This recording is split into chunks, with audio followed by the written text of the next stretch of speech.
Welcome to S classes. मैं मिताकड़ आप सभी का आज की इस वीडियो में बहुत बहुत स्वागत करता हूं।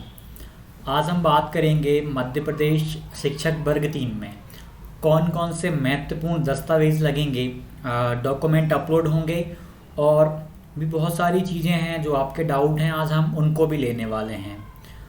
तो कौन कौन से जो आपके डॉक्यूमेंट लगने वाले हैं उन सभी को हम निर्देशिका के अकॉर्डिंग देखेंगे और भी आपके बहुत सारे डाउट बनते हैं जो मैं पार्टिकुलर डॉक्यूमेंट को लेकर ही डाउट लूँगा और आपको उसका सॉल्यूशन दूंगा।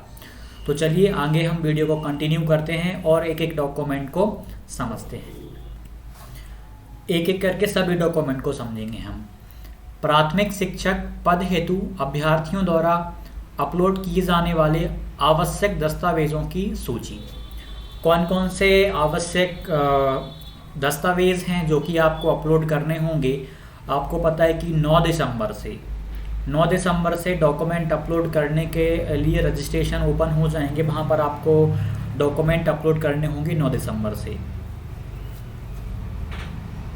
तो पहला आपका है जन्म तिथि के लिए प्रमाणीकरण हेतु 10वीं, यानी 10वीं की मार्कशीट आपकी कंपलसरी है। डीओबी चेक करेंगे वो इसी मार्कशीट से। उसके बाद आपकी 12वीं की अंक सूची कंपलसरी है। 10वीं 12वीं दोनों अनिवार्य हैं। ये बीएड डीएड दोनों के लिए हैं। यदि इनमें कुछ भी नेम की प्रॉब्लम है या अदर डॉक्यूमेंट में यदि नेम की प्रॉब्लम है तो वो आप 10वीं 12वीं की अंक सूची के अकॉर्डिंग करवा लेना। अभी 1 महीने से भी ज़्यादा का टाइम है तो आप लोग अभी करवाएंगे। तो वैसे नाम संबंधी प्रॉब्लम का जो निवारण है वो एफिडेविट से हो जाता है, लेकिन फिर भी आपको आगे चल के कभी ना कभी सही करवानी होंगी। तो क्यों ना आप उस प्रक्रिया में अभी से आप बिल्कुल लग जाएं कि आपको सही करवाना है। उसके बाद तीसरा डॉक्यूमेंट है स्नातक उपाधि की अंक सूची, यानी जो आपने ग्रेजुएशन कर रखा है, यदि आप ग्रेजुएट हैं तो सभी सेमेस्टर या वर्षों की लागू होने की दशा में कंडीशन लगा दी है इन्होंने। इफ़ एप्लीकेबल, यानी जो डीएलएड वाले विद्यार्थी होंगे उन्होंने यदि स्नातक अपनी वहाँ पे शो नहीं करी है जब फॉर्म भरते टाइम में, या उनके पास स्नातक नहीं है, तो उनको स्नातक बताने की ज़रूरत नहीं है कि हम ग्रेजुएट हैं। ग्रेजुएशन उनके लिए कंपलसरी है जो बीएड वाले हैं। 4th वाला पॉइंट है आरक्षण का लाभ प्राप्त करने वाले अभ्यर्थी जिन्हें रिजर्वेशन मिल रहा है, जैसे कि एससी, एसटी, ओबीसी और ईडब्ल्यूएस कैटेगरी से संबंधित जाति प्रमाण पत्र, यानी कास्ट आपका लगेगा, जो मध्य प्रदेश के सक्षम अधिकारी द्वारा जारी वैध नवीनतम डिजिटल प्रमाण पत्र हो। ये थोड़ा सा ध्यान रखिएगा भाई, इन्होंने बोला है नवीनतम की बात कर रहा है। ये नवीनतम मतलब डिजिटल वाला आपका 2016 में बना हो, 15 में बना हो, चल जाएगा, लेकिन डिजिटल होना चाहिए। डिजिटल का मतलब है वहाँ पे एक डिजिटल नंबर रहता है, उससे भी आपका वो निकल जाता है। तो आपके पास डिजिटल वाला यदि नहीं बना, काफ़ी सारे बच्चों के साथ ऐसा है कि नहीं बना, तो आप लोग उसको बनवा लो भाई। और हाँ, एक और चीज़ मैं जाति में ही बता देता हूँ। काफ़ी लोग पूछते हैं कि सर हमारा जाति में थोड़ा सा नाम गलत है, फादर का या अपना खुद का, तो सही करवाएं या नहीं करवाएं।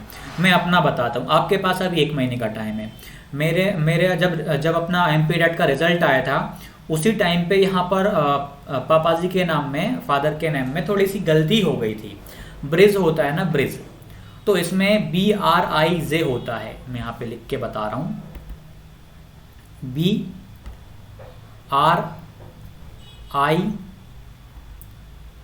ये मेरा 10वीं की मार्कशीट में चला आ रहा है BRIJ। तो इसमें क्या हुआ कि मेरे कास्ट में मैंने ए हो गया था, उन्होंने गलत कर दिया था, तो BRAJ कर दिया था, ब्रज कर दिया था उन्होंने।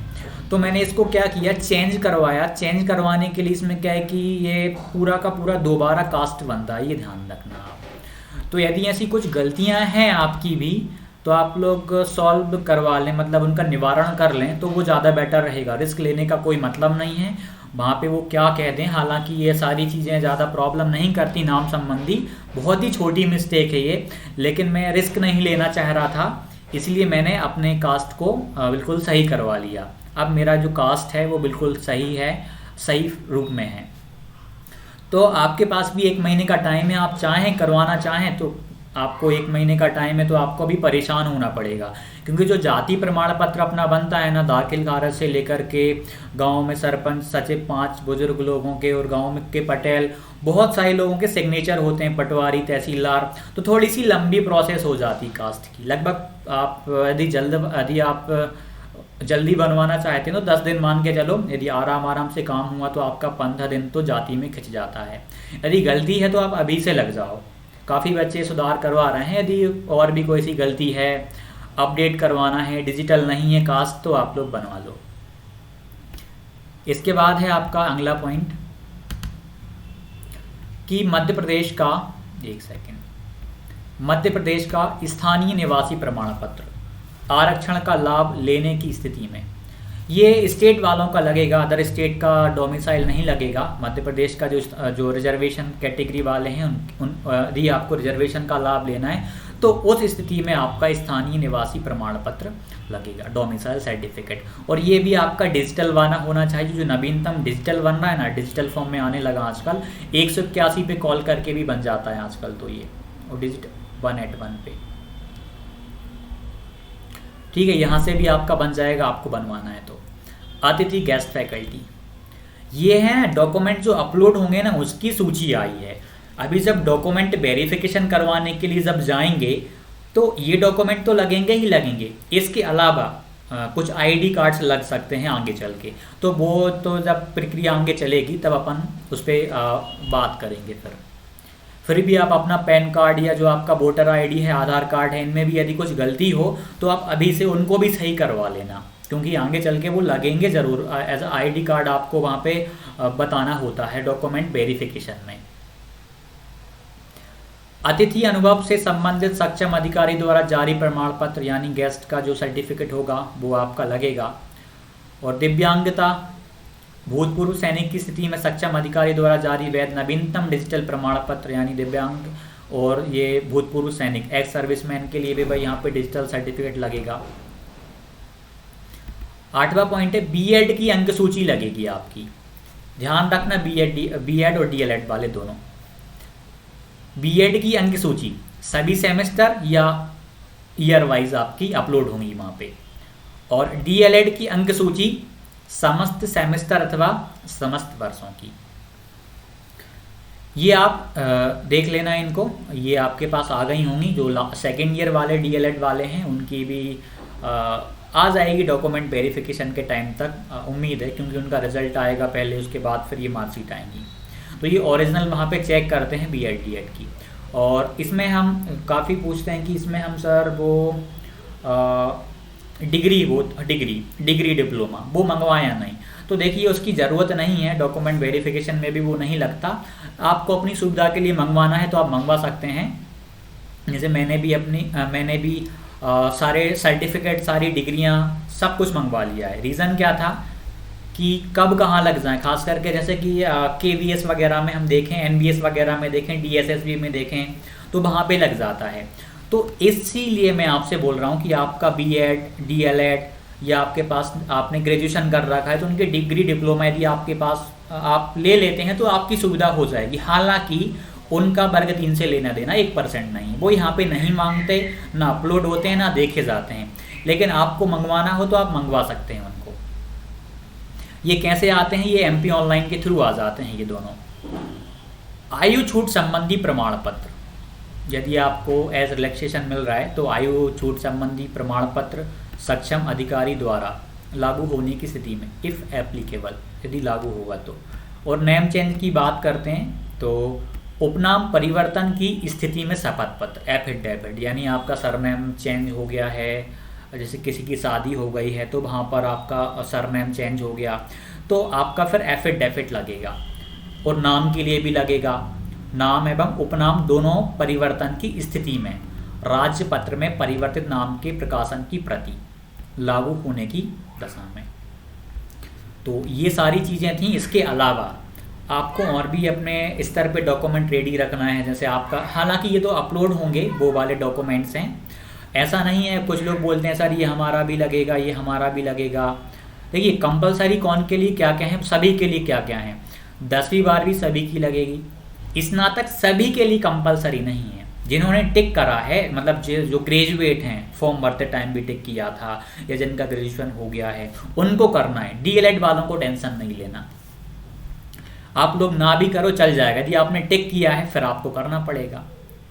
आरक्षण का लाभ प्राप्त करने वाले अभ्यर्थी, ये आप देख सकते हैं यूआर को छोड़ करके बाकी ये सभी का ये लगेगा और जाति लगेगा, यानी ईडब्ल्यूएस का तो ईडब्ल्यूएस सर्टिफिकेट लग जाएगा, ये भी कंपलसरी हो गया यूआर को छोड़ करके। उसके बाद आपका ये स्थानीय निवासी एमपी और अतिथि दिव्यांगता, ये इनके लिए है, और बीएड और डीएलएड ये सभी के लिए कंपलसरी है, ये तो आपको ध्यान होगा। और ये वाला सभी के लिए कंपलसरी नहीं है, ये भी सभी के लिए कंपलसरी नहीं है। जो इन कंडीशन को फॉलो करते हैं या जो इस दशा में हैं उनका ही लगेगा। तो आशा करता हूँ कि आपके बहुत सारे डाउट होंगे। एक और बात, अब 2-3 बातें और बता देता हूँ मैं आपको। काफ़ी सारे बच्चे ये पूछते हैं विद्यार्थीगण कि ये सर हमारे में ये गलती है, ये गलती है, छोटी सी गलती है, फिर डेफिट से काम बन जाएगा, हम सुधार करवा लें या नहीं करवा लें।